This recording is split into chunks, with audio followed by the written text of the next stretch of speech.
পায়ে পড়বে, লাত মারতে বড় মজা পাবে। আজ দেখুন বর্তমান হালাতকে সামনে রাখুন আর নিজের পজিশনটাকে সঙ্গে কম্পেয়ার করুন যে আপনার আমার হালাত ফুটবলের মতো হয়েছে কিনা। ইমানকে কেড়ে নিচ্ছে। ইমানকে কাড়ার আসল কারণ কি?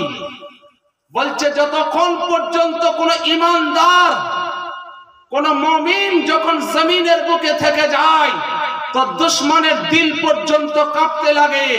তার বলছে নমুনা, বলে তার নমুনা টিপু সুলতানকে দেখো। টিপু সুলতান ভারতের ইতিহাসকে উঠাও।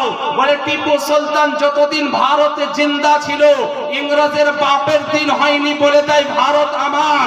কিন্তু যেদিন টিপু সুলতান শহীদ হয়েছিল ওই দিন ইংরেজ বলেছিল আজ থেকে ভারত আমাদের। মুসলমান, ও টিপু সুলতান একজন বাহাদুর ছিল, মুজাহিদ ছিল, আর কখনো ডরপোক ভায়া মানে ভয় পড়তে ছিল না, কোন ডরপোক ছিল না। বলে কারণ কি? বলে টিপু সুলতানের মাকে বলছেন, এ আম্মি, সুলতানকে কিভাবে তৈরি করেছো? তাকে তৈরি করার কারণ কিভাবে? প্রচেষ্টা বলো। আল্লাহু আকবার। হযরতে টিপু সুলতানের মা বলতে আছে, যখন আমার বেটা সুলতান আমার কোলে যখন খেলতো তখন যখন ওকে দুধ পান করানোর টাইম হতো তো আমি আগে ওযু করে নিতাম। ওযু করার পরে যখন তাকে স্তনে লাগাতাম তো নবী মুস্তাফার উপরে দরুদ পড়তাম আর আমি দুধ পান করাতাম। তো আমার দিলে বিশ্বাস ছিল যে পুরো দুনিয়া গাদ্দার হতে পারে, বেঈমান হতে পারে, কিন্তু আমার রাসূলুল্লাহর উপরে দরুদ পড়ে যে সন্তানকে দুধ পান করিয়েছি ও সন্তান গর্দান তো দিতে পারে কিন্তু হাতের তালু কাউকে বিক্রি করতে পারে না। বলুন সুবহানাল্লাহ। যারে মুসলমান, তো ও মাই ছিল যে মা দুধ পান করিয়েছে তো বিনা ওযুতে নয়। রাসূলুল্লাহর দরুদবিহীন নিজের সন্তানকে দুধ দেয়নি। তার ছেলে ভারতের মানে সুলতান হবে না তো কার হবে? আপনার আমার ছেলে হবে। যে আপনার আমার মা যে সন্তানকে আপনার কোলে নিয়ে মানে আপনার সিনেমা দেখে যে মানে সন্তানকে দুধ পান করাতে করাতে কারোর গীবত করে, গিল্লা করে, চর্চা করে, না হলে সুদের পয়সা খায়, না হলে হারামের পয়সা খায়, না হলে পরে আপনার মানে কোন রকম বেঈমানের খাবার খেয়ে সন্তানকে তৈরি করে। বলছে আজ ওই রকম মুজাহিদ তৈরি কেন হয় না? আরে সুলতান গাজী উসমানকে দেখো, একজন উসমান গাজী যে কত হাজার দুশমনের সঙ্গে লড়াই করে আপনার মসজিদে আকসাকে জয় করেছে। সালাহউদ্দিন আইয়ুবীকে দেখো, একজন মুজাহিদ পুরো দুশমনের দিলকে কাঁপিয়ে রেখেছিল। কারণ কি?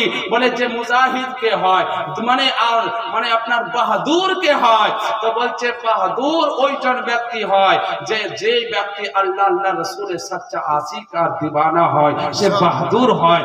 আর বুজদিল কে হয়? বলে কমজোর অসহায় কে হয়? বলছে গুনাহগার হয়। যে গুনাহ করতে লাগে তখন সে ডরপোক হয়ে যায়। সে একটা পিঁপড়ে দেখলেও চমকে উঠে, যে রাত্রিতে বিড়াল দেখলেও নেচে উঠে, কুকুর ভুগতে লাগলেও বাড়ি ছেড়ে সে ছুটতে লাগে। যার জন্য তো কুকুর আপনাকে আমাকে ডরাচ্ছে, ধরাই না?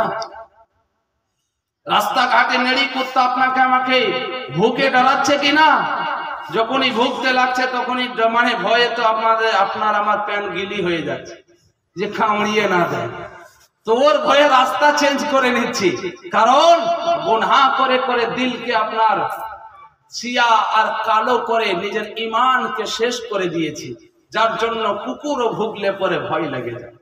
কিন্তু একটা দল ছিল, মুসলমান তোমার औकात तो फॉलो करो, तुम्हारा क्वालिटी के तो एक बार देखो, तुम्हार पर्सनालिटी के तो देखो।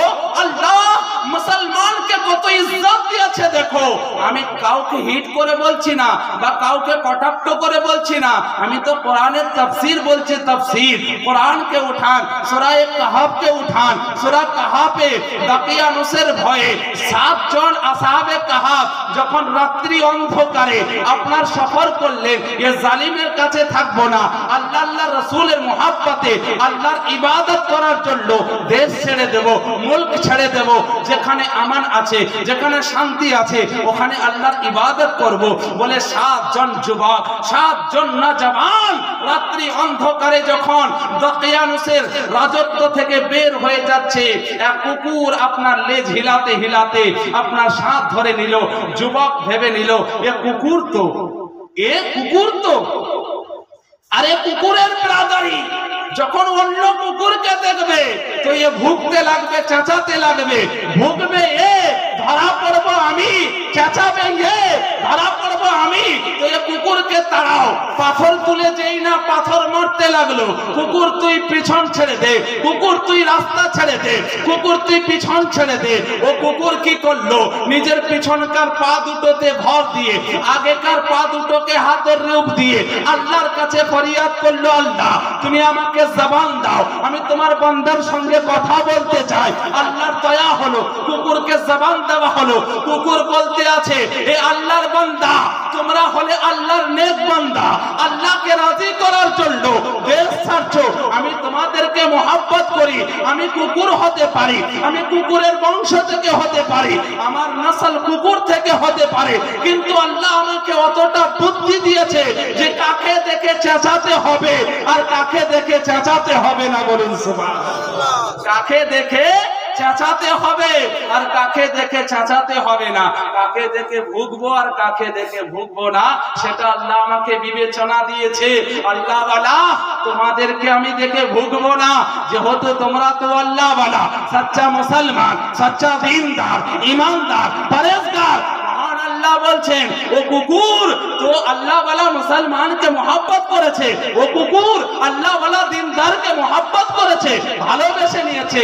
বংশ কুকুরের হলে কি হবে, বিরাদারি কুকুরের হলে কি হবে, নাপাক কুকুর থেকে হলে কি হবে? যখন মুসলমানকে ঈমানি চোখে দেখেছে, মুসলমানের সঙ্গে মহব্বত করেছে, যা ওই কুকুরকে জান্নাতের বাসারাত দেওয়া হচ্ছে। বলুন সুবহানাল্লাহ। কুকুর জান্নাতি হয়ে যাচ্ছে মুসলমানকে দেখে।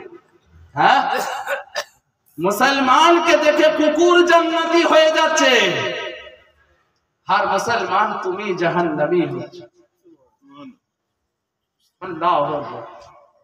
তোমাকে দেখে নাপাক কুকুর জান্নাতি হচ্ছে, আর তুমি নাকি তুমি বেদিনকে দেখে নিজেকে জাহান্নামের রাস্তাকে তুমি বেছে নিচ্ছ। মুসলমান তো যে মুসলমান নিজের ঐতিহ্যকে ভুলে যায়, যে মুসলমান নিজের আভিজাত্যকে ভুলে যায়, যে মুসলমান নিজের পার্সোনালিটি থেকে নিখবর হয়ে যায়, যে মুসলমান নিজের মানে সম্পর্কে রিয়েলাইজ করা থেকে অন্ধ হয়ে যায়, সে মুসলমান লোকের আপনার পায়ের ফুটবল হবে না তো আর কে হবে? হে মুসলমান, এখনো টাইম আছে, তওবা করো আর দুনিয়ার মায়াকে ছেড়ে দিয়ে একবার তো আল্লাহকে রাজি করার দিকে তো চলে দেখো, একবার তো আল্লাহকে দেখে তো দেখো। আর দুনিয়াতে যদি কোনো অন্যায় করো আর কারোর কাছে ভুল স্বীকার করতে যাও, সে মজাক উড়াবে। যদি কোনো অন্যায় করো আর যদি কোনো কোর্টে গিয়ে ভুল স্বীকার করতে যাও, তো পরিবর্তে তোমাকে সাজা দেবে, তোমাকে সেই রকম শাস্তি দেবে, না হলে জরিমানা করবে, না হলে তোমাকে ফাঁসি দেবে, না হলে তোমাকে জেলে পড়বে। কিন্তু মুসলমান কুরবান যান ও মালিক ও মুখতার আল্লাহর প্রতি। আল্লাহ বলছেন, বান্দা তো হাজার গুনাহ করার পরে সচ্চা দিলে যদি তওবা করার জন্য আমার দিকে তুই হেঁটে আছিস, তো আমার রহমত তোর দিকে দৌড়িয়ে যায়। বলুন সুবহানাল্লাহ। মুসলমান, তুই যদি সচ্চা দিল থেকে একবার তওবা করে নি, আমি আল্লাহ তোর রতবাকে বুলন্দ করে দিই। কত রতবা বুলন্দ করি, বলে তোকে দুনিয়া তো সুন্দর নয়, বরঞ্চ আখিরাত সুন্দর বানিয়ে দিই। বলে কেমন বানিয়ে দেয়? বলে তোর চোখ বন্ধ থাকলে অন্তরের চোখ দিয়ে তোর পিছনে কি হচ্ছে ওটাকেও জানার জন্য আল্লাহ আমি তোকে পাওয়ার দিয়ে দিই। বলুন সুবহানাল্লাহ। আরে মুসলমান, তো আল্লাহর ওলায়াত ওই ব্যক্তিকে দেয় যে সচ্চা দিলে আল্লাহকে তওবা করে আল্লাহকে কান্না করার জন্য রাতে অন্ধকারে মুসাল্লা বিছিয়ে আল্লাহর দরবারে গিরগিরায়। তার জন্য শর্তেও আছে। তো আসুন, রাসূল আরবি সাল্লাল্লাহু আলাইহি ওয়াসাল্লাম কি বলছেন? মেরাজের রাত্রিতে রাসূল আরবি সাল্লাল্লাহু আলাইহি ওয়াসাল্লামের পদতলে হযরতে জিবরিল চুমা দিয়ে দিলেন। নবী মুস্তাফা জেগে গেলেন।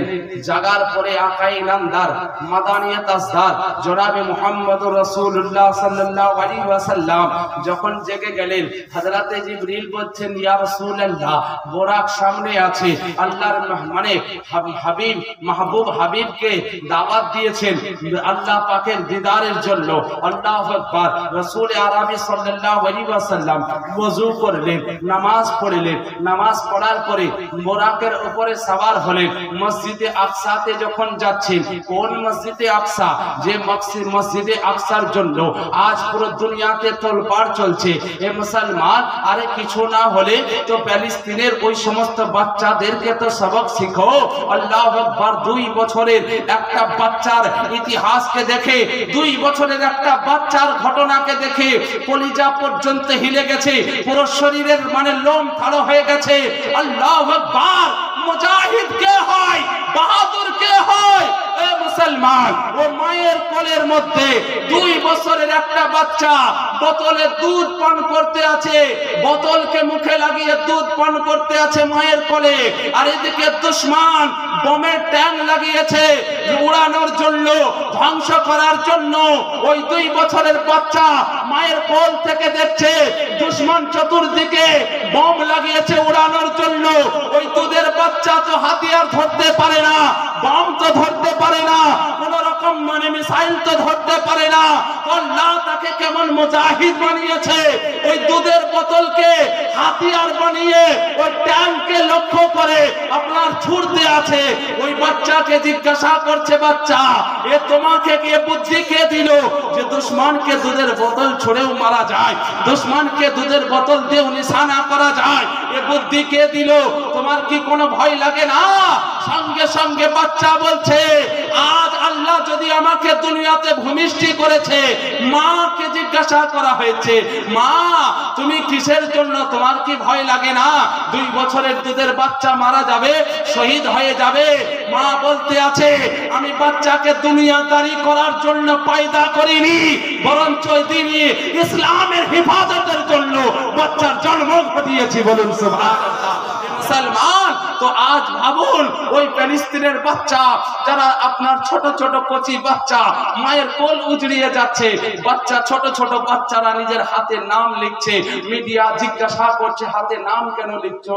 বলছে এক এক দিনে এত হাজার হাজার বাচ্চা শহীদ হয়ে যায় যে মা বাপ চিনতে পারে না যে কার সন্তান শহীদ হয়েছে, তাই হাতে নাম লিখছি যাতে মা বাপের চিনতে বড় আসান হয়ে যায়।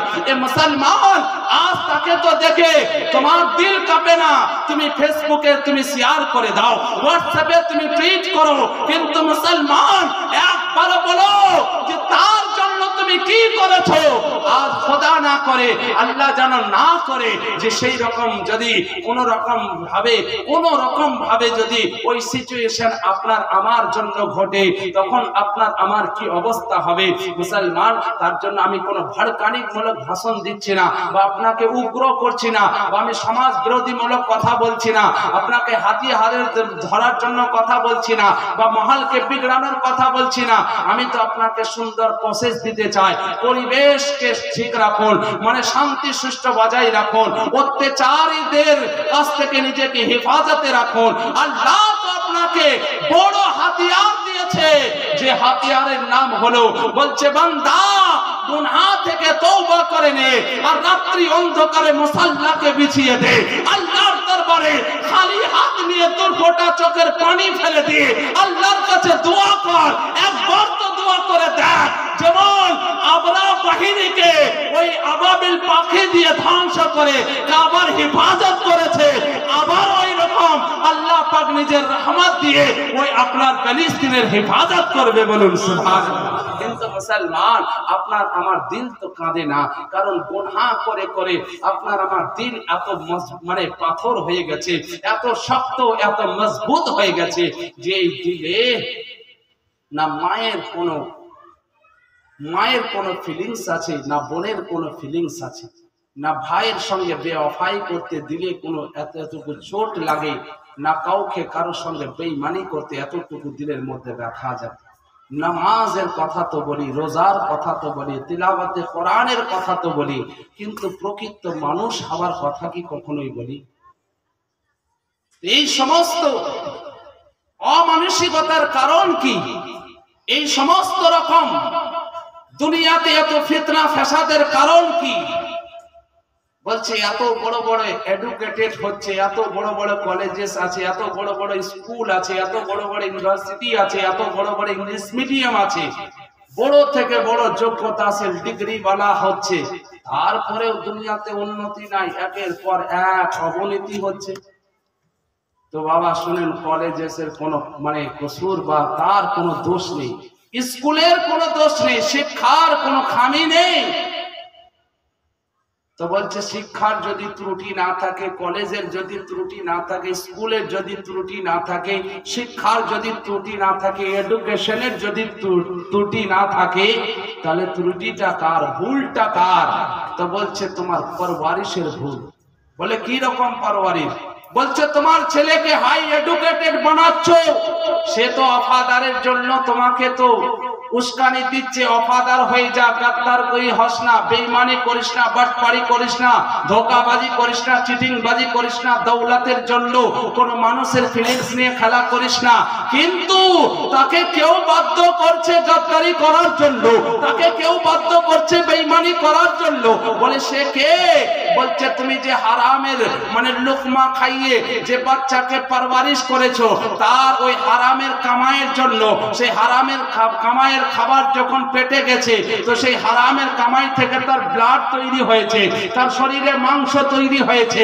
তো ও এডুকেটেড হওয়ার পরে যখন অফাদার হতে চায়, তো ওই হারামের রক্ত আর মাংস তাকে গাদ্দারি করতে বাধ্য করে দেয়, বেঈমানি করতে বাধ্য করে দেয়। তাই দুনিয়ার মানবকে বলতে চায়, পূর্বেকার যুগে এত বড় বড় কলেজেস ছিল না, ইউনিভার্সিটি ছিল না, এত বড় বড় ইংলিশ মিডিয়াম ছিল না, কিন্তু সেই যুগের মানুষের সততা ছিল, যার জন্য তাদের সন্তানরা মা বাপের ওয়াফাদার ছিল।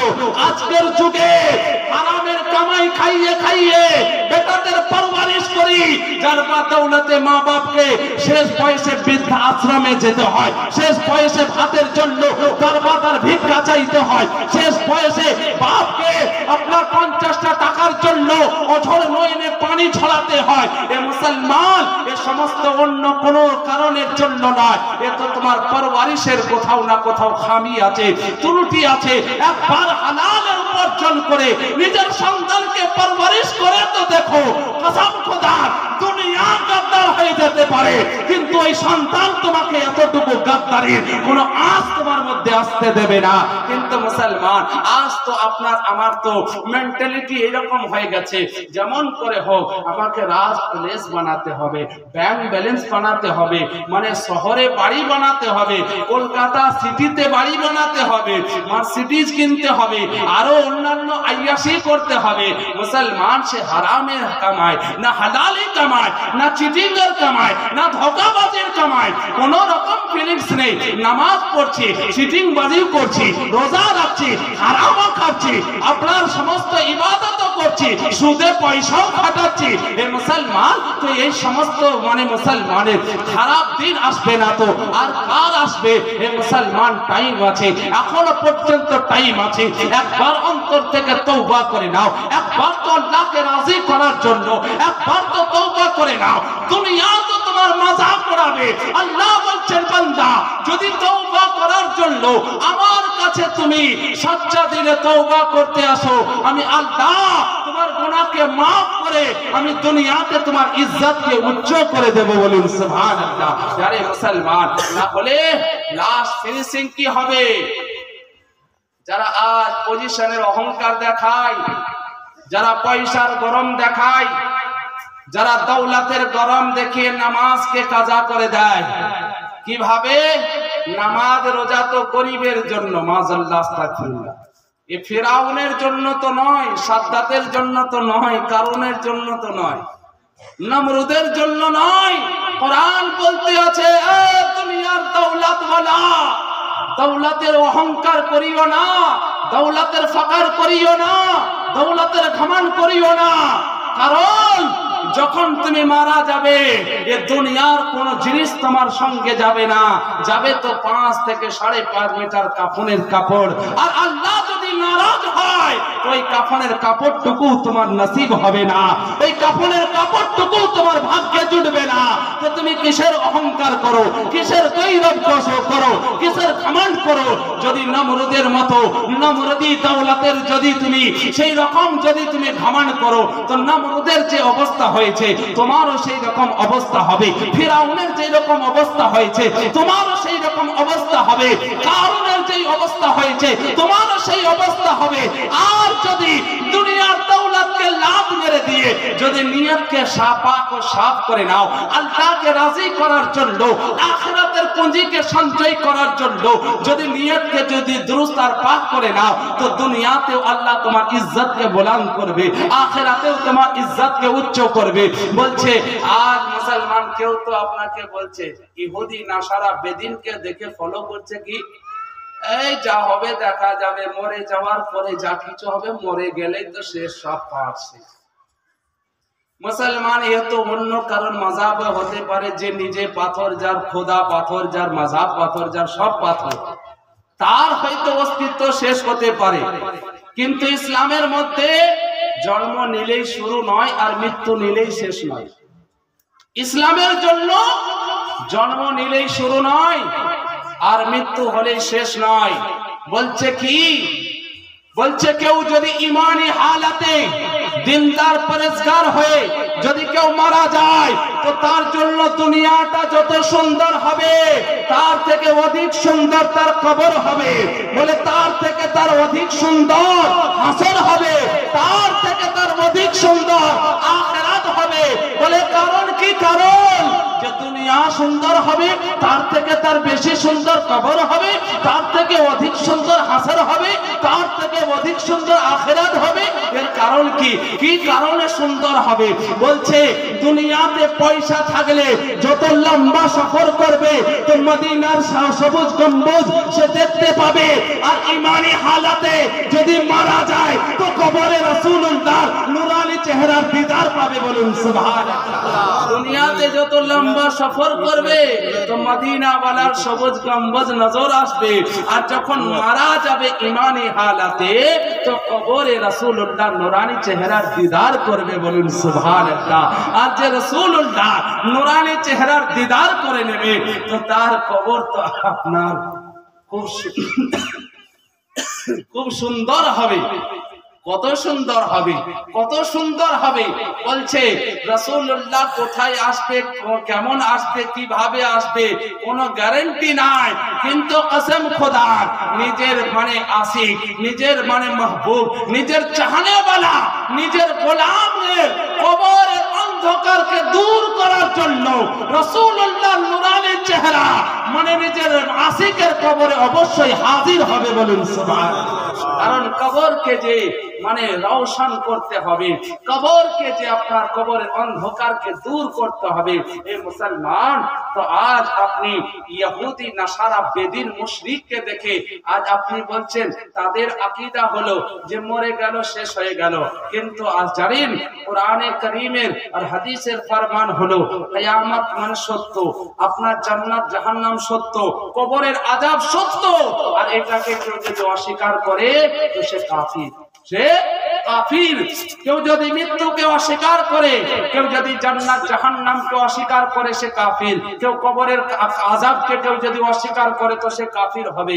আর যতই নামাজ পড়েন, যতই রোজা রাখেন, যতই হজ করেন, আর যতই পুরো দুনিয়াকে যদি আল্লাহর রাহে বিলীন করে দেন তো আল্লাহর বিধানকে অস্বীকারী কাফির যতক্ষণ পর্যন্ত ও তওবা করে আবার ঈমান না নিয়ে আসবে, কালেমা না পড়বে, ততক্ষণ পর্যন্ত আর কোনো ইবাদতই কার্যকারী হবে, কোনো ইবাদতই কার্যকারী হবে না। তো আজ আপনি আমি নিজেকে ভাবুন আর রিয়েলাইজ করুন যে আপনি আমি কত না কত কুফরি ওয়ার্ড, কত না কত আপনার কুফরি মানে ল্যাঙ্গুয়েজ ব্যবহার করে থাকি। কোন জায়গাতে না কোন জায়গাতে আপনার খোদার কত জিনিসকে আমরা অস্বীকার করে বসে আছি মুসলমান। আর সেই সমস্ত দিকে ধ্যান নাই, এখন তো সহি আর যায়ীফের দিকে ধ্যান। এখন তো আক্রমণ করতে হবে তো নবীর উপরে করো, মিরাজের উপরে করো। এটা সেই হাদিস না জয়ীফ হাদিস। এখনো ঠিক মতন মানে আপনার পেশাব করে মানে পানি নেওয়ার প্রসেস জানে না, এখনো ঠিকভাবে ফরজ গোসল করার তরিকা জানে না, আর সে সেই আর জয়ীফ হাদিস নিয়ে এখন আপনার লড়তে আছে মানুষের সঙ্গে। ভাবুন, 14 বছর 16 বছর মাদ্রাসাতে পড়ে পুরানো হাদিস বুঝতে এখনো পর্যন্ত পাসিনা ঝরে যায়, আর এই দুদিন ইউটিউব ঘেটে ইউটিউবার মুফতিদের সঙ্গে পড়ে এখন আপনার হাদিস বুঝে গেছে। সিয়াসিতাতে আছেই হাদিস। চিন্তা করুন এর নাদান কিরকম নাদান হয়ে গেছে মুসলমান। আজ থেকে আপনাকে আমি কোনো আপনাকে ঝাঁসা দিতে আসিনি বা আপনাকে ইমপ্রেস করার জন্য আমি বক্তব্য দিতে আসিনি। আমার এটা পেশাও নয় আর এটা আমার ব্যবসাও নয়, কারণ মরতে আমাকে হবে। আপনি মরবেন কি মরবেন না আল্লাহ জানে, কিন্তু আমাকে মরতে হবে। আর মওত কখন আসবে জানি না, কারণ আমার দিলে এটা ভয় আছে যে মরতে হবে, আর কখন মওত আসবে কোনো টাইম টেবিল নাই। তো আল্লাহর দরবারে আমাকে গিয়ে জবাব দিতে হবে। আপনার কাছে দুটো রাস্তা আছে, আপনার ইচ্ছা হলে অ্যাকসেপ্ট করুন, মানুন, ইচ্ছা না হলে আপনি ঝেড়ে ফেলে দিন। আপনাকে আমি বাধ্য করতে পারবো না, কিন্তু আমার কাছে দ্বিতীয় কোনো রাস্তা নাই, আমাকে বলতেই হবে। তাতে আপনি রাগ করুন আর আপনি গালাগালি করুন। গাল দেবেন তো আমার বেশি গুনাহ ঝরবে, যত গাল দেবেন তত আমার গুনাহ মাফ হবে, কারণ আমি আমার স্বার্থের জন্য নাই, বরঞ্চ দ্বীন ইসলামের স্বার্থে আমি বলছি। তো আজ তো কিছু এরকমও আছে যারা পেটের জন্য আজ আপনার মানুষকে মানে না সুদের কথা, যেখানে সুদের কারবার সেখানে সুদের টপিক বন্ধ, যেখানে মদের কারবার সেখানে মদের টপিক বন্ধ, যেখানে জুয়োর কারবার জুয়োর টপিক বন্ধ। মানে মার্কেটকে গরম করার জন্য কোন মশলা বললে মানুষ ইমপ্রেস হবে আর বল জলসার জন্য ডাকবে, সেই টপিকেই বক্তব্য, তাই না? মানুষকে যে আয়না দেখিয়ে মানুষকে সোজা পথে আনবো সেরকম কোনো কথাই না। মানে মানুষকে লড়িয়ে আমার পকেট কি করে মানে ভরবে সেই দিকে। তো হে মুসলমান, এই কওমের কখন ভালাই হবে? যার সরবরাহ, যার লিডার, যার নেতা যদি আপনার পেটের চিন্তা করে, দুনিয়ার চিন্তা করে, তার মাননেওয়ালা তার শিষ্যর কি হালাত হতে পারে? হ্যাঁ, আর আপনি তাকেই চেষ্টা করছেন, লাখ টাকা খরচা করে আপনি জলসা করছেন, লাখ টাকা খরচা করে আপনি মানে বক্তা নিয়ে আসছেন, আর দেখা যাচ্ছে খাচ্ছে, হাত মুছে পালিয়ে যাচ্ছে। না কোনো মানুষের মধ্যে ইফেক্ট, না কোনো সমাজের মধ্যে কোনো পরিবর্তন, কিচ্ছুই না। তো কিসের জন্য? বিলাসিতার জন্য আপনি করছেন। কসম খোদা, আল্লাহ পাক প্যারা হাবিব সাল্লাল্লাহু আলাইহি ওয়াসাল্লাম বলে, যেই সমস্ত ব্যক্তিকে আল্লাহ পাক জাহান্নামের আগুনকে তাদের চেহারাতে ছিটানো হবে, যারা আল্লাহ আল্লাহ রসুলের কথাকে পিঠ পিছন করে দেয়, যারা সবার কথা মানে আল্লাহ আল্লাহ রসুলের কথা মানে না, তাদের চেহারাতে জাহান্নামের আগুনকে ছিটানো হবে। মুসলমান, জাহান্নামের আগুনকে অত হালকা নেবেন না। আপনাকে উদাহরণ মানে বোঝানোর জন্য একটা উদাহরণ দিচ্ছি। যখন খুব জোর তীব্র গতিবেগে বৃষ্টি হবে, তখন বিনা হেলমেটে বাইক চালান তো স্পিডে পারবেন? পারবেন না, কারণ বৃষ্টির ছিটা যখন আপনার চেহারাতে লাগবে তো আপনার দিলকে আপনার ক্ষত বিক্ষত করে দেবে, আপনি বাইক থামাতে বাধ্য হয়ে যাবেন। যারা বৃষ্টির সময় বাইক চালিয়েছেন তারা ঠিক বুঝতে পারবেন।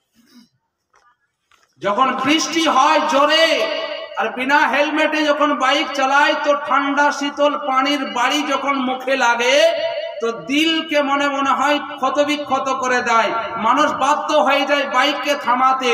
হে মুসলমান, যদি ঠান্ডা শীতল তারো তাজা পানি যদি তোমার চেহারা বরদাস্ত না করতে পারে, কারণ চেহারা কেন বরদাস্ত করতে পারে না? বলে পুরো শরীরের মধ্যে সব থেকে নাজুক আর সব থেকে কমজোর পার্ট যদি কিছু আছে, সেটার নাম হলো চেহারা।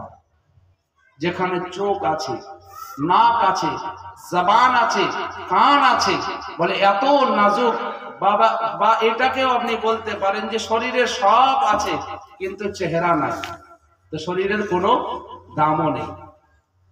তো শরীরের পার্টের মধ্যে সব থেকে কমজোর আর সব থেকে মানে দুর্বল যদি পার্টের কোনো নাম আছে, সেটার নাম হলো চেহারা। দেখবেন অতিরিক্ত ধূপের মানে রোদের ছটা যদি লাগে তো চেহারা বরদাস্ত করতে পারে না, বডি তো বরদাস্ত করে নাই, কিন্তু চেহারা বরদাস্ত করতে পারি না। হে মুসলমান, তো তাজা শীতল ঠান্ডা পানির বাড়ি যদি তোমার চেহারা সহ্য না করতে পারে, তো ওই জাহান্নামের আগুন, যেটা দুনিয়ার আগুনের থেকে 70 গুণ বেশি তীব্র হবে, 70,000 গুণ বেশি তীব্র হবে, সেই আগুন তোমার চেহারাতে যখন ছিটানো হবে, তখন তুমি কি করে বরদাস্ত করবে? আল্লাহু আকবার। মুসলমান তো বলে কার চেহারাতে ছিটানো হবে? বলছে ওই সমস্ত ব্যক্তির চেহারাতে যারা দুনিয়ার সবার কথা শুনে মানে, কিন্তু রাসূলুল্লাহর কথা মানে না। দেখুন আপনার আমার অবস্থা দেখুন, যে আপনাকে আমাকে ডাক্তার যদি বলে যে তোমার সুগার হয়ে গেছে, আজ থেকে চিনি খাওয়া মিষ্টি খাওয়া যাবে না, সঙ্গে সঙ্গে আপনার চিনি মিষ্টি জিনিসে একদম সিল লাগিয়ে দিই, লাগাই না, সঙ্গে সঙ্গে স্টেপ মানে স্টপ করে দিই না, আর মিষ্টি খাওয়া যাবে না, সুগার হয়ে গেছে। এ মুসলমান, ডাক্তার বলল চিনি খেলে তোমার সুগার বেড়ে যাবে, চিনি খেও না, মিষ্টি খেও না, বন্ধ হয়ে যায়। রাসূলুল্লাহ বলছে চেহারার দাড়িকে মুন্ডায়ও না, কারণ চেহারার দাড়িকে যে ছিলে দেয় সেই ইহুদি নাসারা হয়ে যায়। শুনি মানি, তখন মানার ব্যাপারে কি হয়, দাড়ি রাখা তো সুন্নাত, রাখলে বিবি তো থাকবে না, তালাক দিয়ে চলে যাবে, তাই না? বিবি বাড়িতে থাকবে না, তালাক দিয়ে চলে যাবে। আরে মুসলমান, তোমার যদি লিবাস, আজ দুনিয়াতে তোমাকে নামাজ পড়তে হবে না, রোজা রাখতে হবে না, শুধু টুপি আর দাড়ি নিয়ে বেরিয়ে যাও, দেখো কাফিরের কিরকম দিল কাঁপতে লাগে। মুসলমান, আজ যদি দুনিয়াতে কেউ যদি কোনো জিনিসকে ভয় পায়, তো সেটার নাম হলো টুপি আর দাড়ি। যার জন্য আল্লাহ পাক বলেন যে মুমিন হবে, সে নিজের চেহারাকে কখনোই ইহুদির মতো চেঁচে পরিষ্কার করবে না। বলে কারণ দাড়ি রাখা হলো আপনার সব মানে ইম্পর্টেন্ট, সব থেকে আপনার অপরিহার্য, কম্পালসারি, এ ওয়াজিব, ফরজে আইন। বলছে কারণ কি? বলছে দাড়ি, এক একটা দাড়ির মধ্যে 70টা করে মাসুম, নিষ্পাপ, নির্গুনাহ আর আপনার মানে নিষ্পাপ ফেরেশতা থাকে। তো যখন কোন ব্যক্তি দাড়িতে খুর চালায়, সে দাড়িতে নয়, বরঞ্চ সে নিষ্পাপ, নির্গুনাহ, যার গুনাহ বলে কোনো সাবজেক্ট নাই, সেই ফেরেশতার গলাতে খুর চালায়।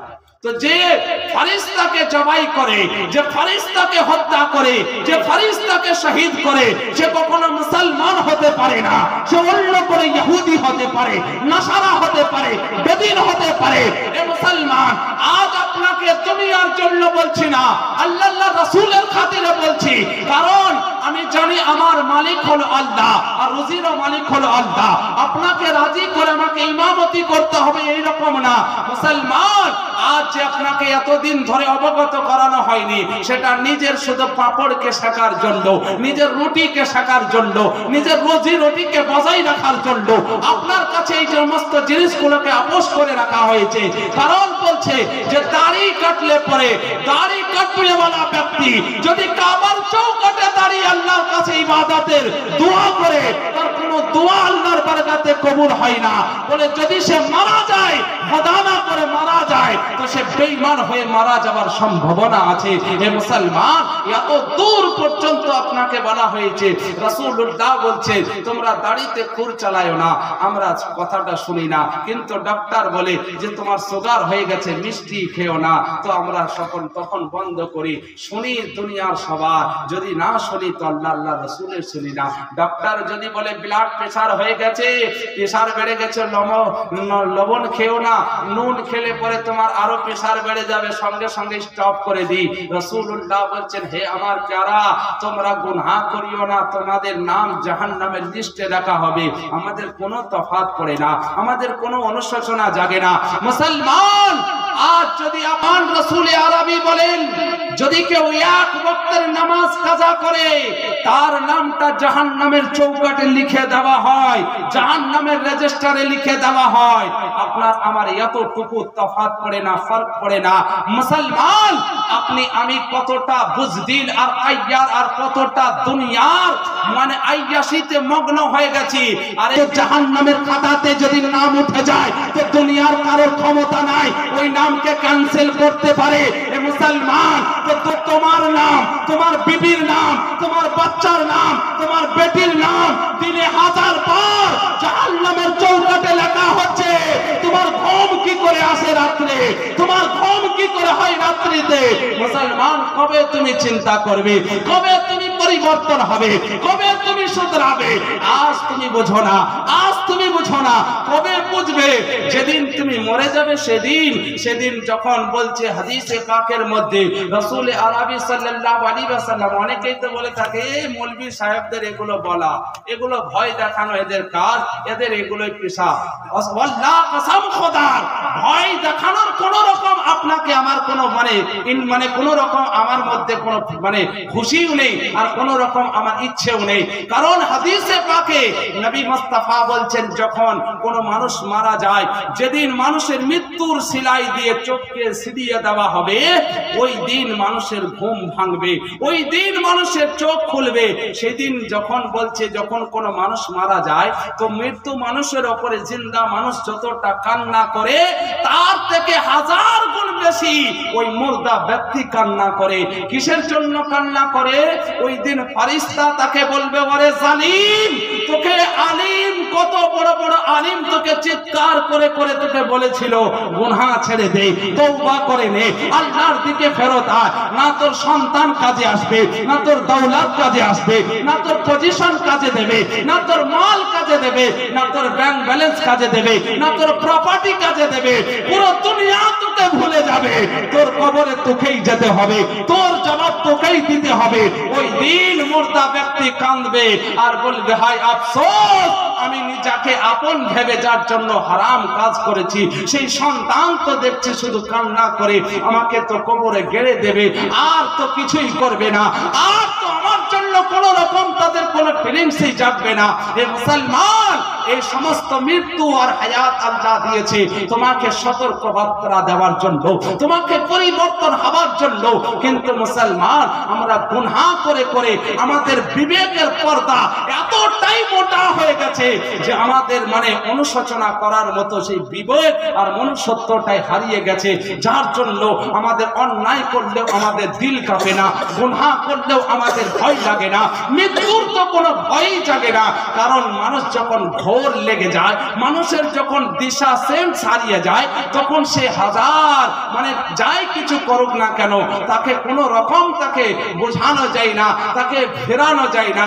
যেদিন ঘোর কাটে, যেদিন সেন্স ফিরে আসে, সেই দিন তখন সে আফসোস করে। তো সেই রকম মানুষ, আজ তুমি নিজে আমি পুরো দুনিয়ার আজকে ঘোর লাগার মতো সেন্সলেস হয়ে আজ আমরা দুনিয়াদারি করছি। এই সেন্স কবে ফিরবে? এই ঘোর কবে কাটবে? যেদিন মৃত্যুর ফেরেশতা এসে জানটাকে কবজ করবে, সেই দিন ঘোর কাটবে, সেই দিন সেন্স ফিরবে। আর সেই দিন ফেরেশতা আপনাকে আমাকে কটাক্ষ করে বলবে, জালিম, দুনিয়ার তোকে 1000 আলিম চিৎকার করে বলেছিল তওবা করে নে, আল্লাহকে রাজি করে নে, আল্লাহর দিকে ফেরত যা। আল্লাহকে রাজি করলে দুনিয়ার দিকে দৌড়াতে হবে না, বরঞ্চ দুনিয়ার দৌলত তোর কদমে এসে চুমতে থাকবে। বলুন সুবহানাল্লাহ। কিন্তু মুসলমান আজ দুনিয়াওয়ালা মালিককে নারাজ করে দুনিয়ার দৌলতকে রাজি করতে যায়, যার জন্য দুনিয়ার দৌলত বলছে, ওরে গাদ্দার বেঈমান, যে নিজের মালিককে ধোঁকা দিয়ে স্রষ্টাকে ধোঁকা দিয়ে সৃষ্টির পিছনে ছুটে, সে কখনো কি ওয়াফাদার হতে পারে?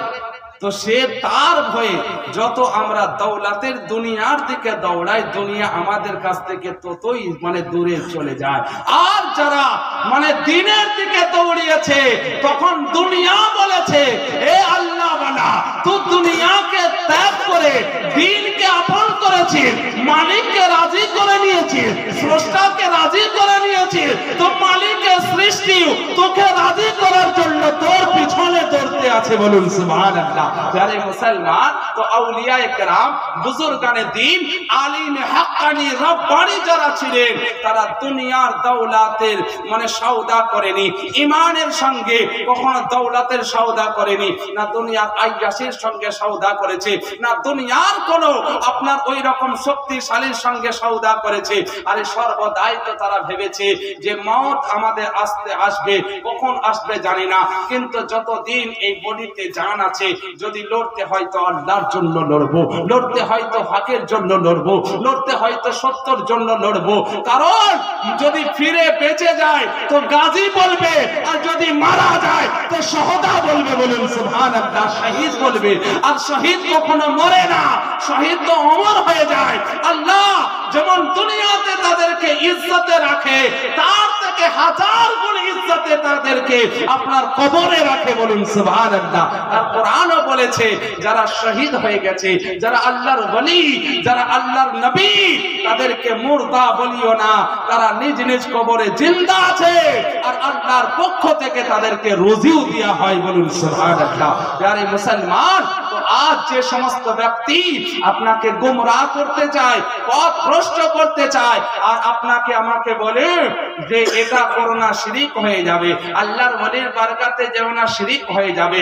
মুসলমান, আপনার আমার ঈমানকে কাড়ার জন্য এরা একটা আপনার ঘর সূত্র বিবেচন হয়ে ইঁদুরের মতো, আর আপনার ওই আপনার ওই সমস্ত উই পোকার মতো, যেমন উই পোকা যখন আপনার ভিতরে লেগে যায় তো ভিতরটাকে খোকলা করে দেয়, আর অপরটাকে আপনার যেমন তেমনি থেকে যায়, কিন্তু যখন শক্তি ব্যবহারের প্রয়োজন হয় তখন সে আপনার অটোমেটিক ভেঙে পড়ে যায়। তো অনুরূপ আজ ঘরসূত্র বিবেচন হয়ে এই ওই প্রকার নেই, আর কিছু ইঁদুরের মতো আজ কিছু আপনার আমার মধ্যে গাদ্দার ঘুরে বেড়ায়, যারা রাসূলুল্লাহর সঙ্গে গাস্তাকি করে, আল্লাহর ওলির সম্পর্কে গুস্তাকি করে, আপনার আমার ব্রেনকে ডাইভার্ট করে, আপনাকে আমাকে কনফিউশনের মধ্যে ফেলে দিয়ে শিরক আর বেদাতের একটা জালকে জড়িয়ে দিয়ে আল্লাহর ওলি থেকে দূরত্ব করে দেয়। আর আল্লাহর ওলি থেকে যারা দূরত্ব হয়ে যায়, আল্লাহর গায়বী মাদদ আর সাহায্য থেকে দূরে হয়ে যায়, তখন তারা আপনার বেঘাত আর বেচারা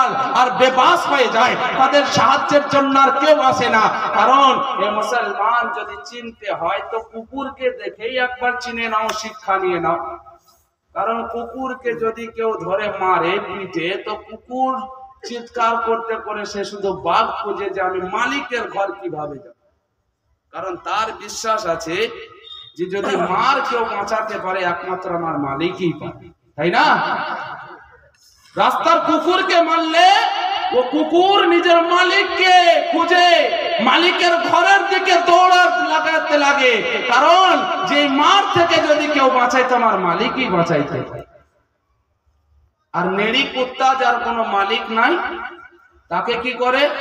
তাকে যে পায় তাকে আপনার লাদনা দিয়ে বাড়ি মারে, কেউ ভাতও দেয়, কেউ লাথও দেয়, তাই না? কিন্তু তার অভিযোগ আর অবজেকশন শোনারও কেউ থাকে না, আর তার হেল্প আর মাদদ করার জন্য কেউ থাকে না। তো বলার বক্তব্য হলো, যার গলাতে কাদেরিয়াতের পট্টা থাকে, আব্দুল কাদের জিলানী বলে আমার গোলামকে হাত দিলে আমি আব্দুল কাদের ক্ষান্ত থাকবো না। যার গলাতে চিশতিয়াতের পট্টা থাকে, সরকার গরিব নওয়াজ বলে যদি আমার কুত্তাকে কেউ হাত দেয় তো আমি আজমেরি খাজা, আমি ক্ষান্ত থাকবো না।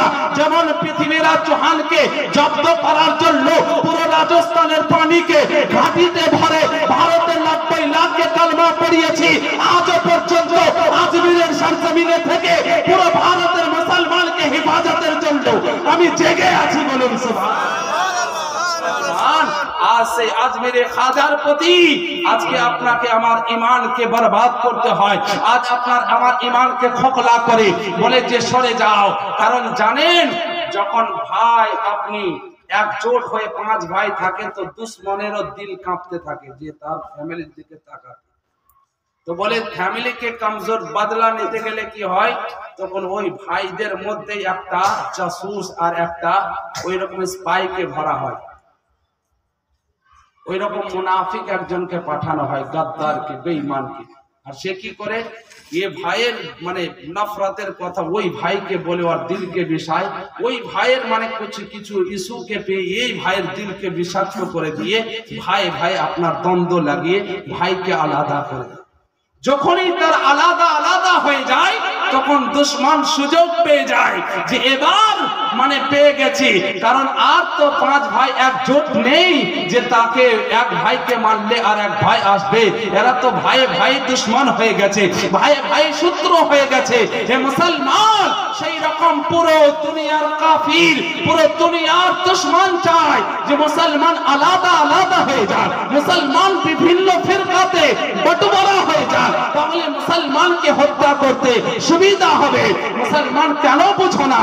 কিছু পয়সার জন্য কেন নিজের মিল্লাতের সঙ্গে গাদ্দারি করো? কিছু পয়সার জন্য কি নিজের মাযহাবের সঙ্গে গাদ্দারি করো?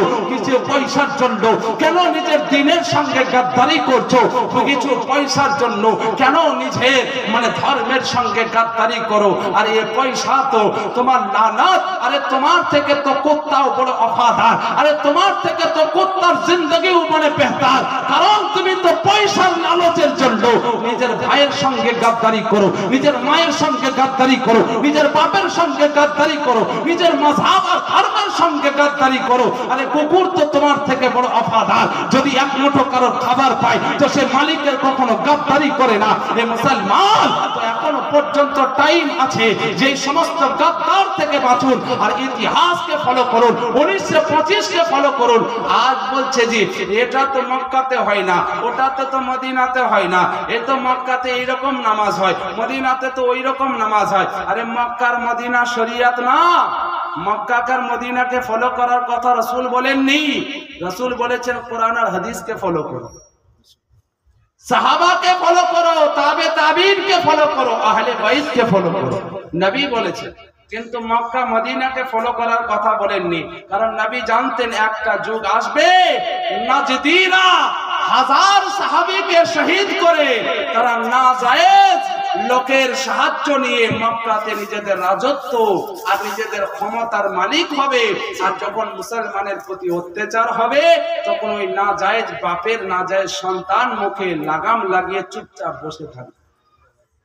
তো এত দুনিয়ার মেজাজ আর তৈরি হয়ে গেছে। প্যারে মুসলমান, এখনো সময় আছে, নিজেকে চেঞ্জ করুন, নিজেকে পরিবর্তন করুন।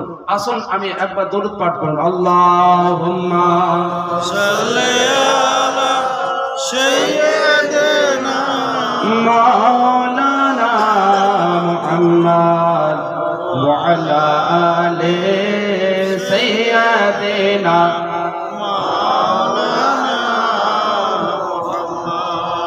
প্যারে মুসলমান, তো হযরতে জিবরিল আমিন যখন দয়ার নবী মুস্তাফার যখন হুজরাতে হাজির হয়ে গেলেন, উম্মে হানির বাড়িতে যখন পৌঁছে গেলেন, হযরতে জিবরিল বলেন, ইয়া রাসূলুল্লাহ, ইয়া হাবিবাল্লাহ, নবী গো, আল্লাহ আপনার সঙ্গে দিদার করার জন্য দাওয়াত পাঠিয়েছেন। দয়ার নবী মুস্তাফা আমার 2 রাকাত নামাজ পড়ে যখন এই বোরাকের দিকে যাচ্ছেন, বোরাকের পিঠে যখন আরোহণ হতে যাচ্ছেন, বোরাক যেন আনন্দে আত্মহারা হয়ে কুদতে আছে, ঝুমতে আছে, খুশিতে মগ্ন হয়ে আছে। এমন সময় হযরতে জিবরিল বলতে আছেন, এ বোরাক, এত তুমি কুদছো কেন, ঝাঁপাচ্ছ, নাচছো কেন, এত কেন উছালছো, বেয়াদবি হয়ে যাচ্ছে। বোরাক দাঁড়া।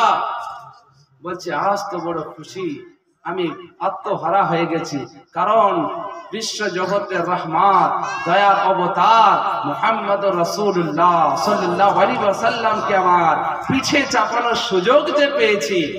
বলে, আজ জিবরিল চাওয়ার কি অনুমত হবে? বলে, দেখ রাসূলুল্লাহকে, দয়ার নবীকে বলছে, ইয়া রাসূলুল্লাহ, ইয়া হাবিবাল্লাহ, নবী গো, আজ আপনাকে আমি পিঠে নিয়ে যাওয়ার সুযোগ পেয়েছি। নবী গো, আজ বড় আমি আনন্দিত, আজ আমি বড় খুশি। দয়াল নবী রাহমাতুল লিল আলামিন বলেন, ও বোরাক, এর বিনিময়ের বদৌলত তুমি কিছু আমার কাছে চাও কিনা বলো? এর বিনিময়ের বদৌলত কিছু চাইছো? বলে, ইয়া রাসূলুল্লাহ, একটা বড় জিনিস চাইবো। আপনি দেবেন? বলে কি? বলে ইয়া রাসূলুল্লাহ, আপনি তো আল্লাহর সঙ্গে সাক্ষাৎ করতে যাচ্ছেন, আল্লাহর সঙ্গে তো দিদার করতে যাচ্ছেন, আল্লাহর সঙ্গে তো মিরাজে যাচ্ছেন, আল্লাহর সঙ্গে তো কথোপকথন করতে যাচ্ছেন। ইয়া রাসূলুল্লাহ, আপনি আল্লাহর কাছে আমার জন্য আবেদন করবেন। আজ যেমন আপনাকে আমি আমার পিঠে যেমন বহন করার সৌভাগ্য অর্জন করেছি, আল মাহশারের ময়দানে কিয়ামতের দিনে আল্লাহ পাক আপনাকে জান্নাতে প্রবেশের জন্য আবার সাওয়ারি দেবেন। তো সেই দিনও যেন আল্লাহ পাক আমার মতো এই জঘন্য ব্রাককে যেন খুশনসিব করে সেই দিন যেন আপনাকে আমার পিঠে চাপানোর সৌভাগ্য অর্জন করতে পারি। বলুন সুবহানাল্লাহ। প্যারে মুসলমান, এই সময় মুসলমান ও হযরতে জিবরিলকে শুনতে আছেন। নবী মুস্তাফা বলছেন, হ্যাঁ বুরাক, ঠিক আছে, আমি আল্লাহর কাছে আবেদন করব, আমি আল্লাহর কাছে প্রার্থনা করব, আল্লাহর কাছে দোয়া করব। হ্যাঁ বুরাক, সেই দিন আল্লাহ তোমাকে অবশ্যই এই কিসমত তোমাকে দান করবে। প্যারে মুসলমান, ও নবী মুস্তাফার শান তো দেখুন, ও নবী মুস্তাফার মান তো দেখুন, ও নবী মুস্তাফার ইজ্জত তো দেখুন, ও নবী মুস্তাফার আবরু তো দেখুন, ও নবী মুস্তাফার মর্তবা তো দেখুন। আল্লাহু আকবার। যখন মসজিদে আকসাতে পৌঁছাচ্ছেন, ওই প্যালেস্টিনের সরজমিনে পৌঁছাচ্ছেন, ওই বাইতুল মুকাদ্দাসে যখন পৌঁছাচ্ছেন, আল্লাহু আকবার, ওই ফিলিস্তিনবাসী আজ কেন লড়তে আছে? এই মুসলমান, ওই ফিলিস্তিনবাসী লড়তে আছে তো নিজের সম্পত্তির জন্য নয়, নিজের জায়গা আর নিজের প্রপার্টির জন্য নয়, নিজের সন্তানের জন্য নয়, বরঞ্চ কিসের জন্য লড়তে আছে? যে এখন ওই ফিলিস্তিনের ওই বাইতুল মুকাদ্দাস মসজিদে আকসাতে আপনার জিবরিল ফেরেশতা কতবার এসেছে? বলুন সুবহানাল্লাহ। ওই মসজিদে আকসা হযরতে আদম থেকে হযরতে ঈসা পর্যন্ত নবীর পিছনে মিরাজের রাত্রিতে নামাজ পড়ার জন্য সবাই হাত বেঁধে অপেক্ষা করতেছিল, সবাই অপেক্ষা করতেছিল। ইমামের জায়গা খালি ছিল। হযরতে জিবরিল নবী মুস্তাফার হাত মোবারকে ধরে বলে, ইয়া রাসূলুল্লাহ, আপনি হলেন আজকের ইমাম, আর আদম থেকে ঈসা পর্যন্ত সবাই হলো আপনার মুক্তাদি। বলুন সুবহানাল্লাহ। আরে মুসলমান, তো ওই মসজিদে আকসা, যেই মসজিদে আকসাতে হযরতে আদম থেকে ঈসা পর্যন্ত এসেছে, ওই মসজিদে আকসা, যে মসজিদে আকসার কথা আল্লাহ পাক পবিত্র কোরআনে বলে, সুবহানাল্লাযী আসরা বিআবদিহি লাইলাম মিনাল মাসজিদিল হারাম ইলাল মাসজিদিল আকসা আল্লাযী বারাকনা হাওলাহু লিনুরিয়াহু। ওই মসজিদে আকসার কথা কোরআনে বলা হয়েছে, যেই মসজিদে আকসা প্রত্যেকটা নবীর নিশানি, ওই মসজিদে আকসা যেটা নবী মুস্তাফার একটা নিশানি, ওই মসজিদে আকসা যেটা পবিত্র কোরআনের নিশানি, ওই মসজিদে আকসা ইসলামের প্রথম কিবলা, ওই মসজিদে আকসা যেটা আল্লাহ পাকের একটা নিশানি। তাই ফিলিস্তিনবাসী বলছে, কারবালাতে যেমন ইমামে হোসাইন নিজের পরিবারকে লুটিয়ে ইসলামকে জিন্দা করেছে, আজ ফিলিস্তিনের মা বোন বলছে নিজেদের বাচ্চাকে লুটিয়ে আজ আল্লাহর নিশানি মসজিদের আকসার হেফাজত করে যাব। বলুন সুবহানাল্লাহ। মুসলমান, তো আজ সেই মুসলমান আজ দুনিয়া কি ভাবছে? কেউ প্রপার্টির জন্য লড়ছে, কেউ দৌলতের জন্য লড়ছে। যাই হোক, অনেক রাত হয়ে গেছে। আমি আয়াতে পাক করেছিলাম, সুবহানাল্লাযী আসরা বিআবদিহি লাইলাম মিনাল মাসজিদিল হারাম। ও পাক ও পবিত্র জাত, যিনি রাতের কিছু অংশে আল্লাহ নিয়ে গেলেন নিজের হাবিবকে মসজিদে হারাম থেকে মসজিদে আকসা পর্যন্ত, আল্লাহ আর ওই লামাকা পর্যন্ত, যার চতুর্পাশে আপনার বরকতময় নূরে নূরায়িত সেই জায়গাতে গিয়েছেন। আল্লাহ যদি আবার কখনো আসার সৌভাগ্য অর্জন করায়, ইনশাআল্লাহ বিস্তারিত আলোচনা করব। বলা ও ভাষার মধ্যে ভুল ত্রুটি আল্লাহর কাছে ক্ষমা প্রার্থী। সকলে একবার তওবা পড়ি, আস্তাগফিরুল্লাহ রাব্বি মিন কুল্লি যামবি ওয়া আতুবু ইলাইহি, লা হাওলা ওয়া লা কুওয়াতা ইল্লা বিল্লাহ। আসসালামু আলাইকুম ওয়া রাহমাতুল্লাহি ওয়া বারাকাতুহু।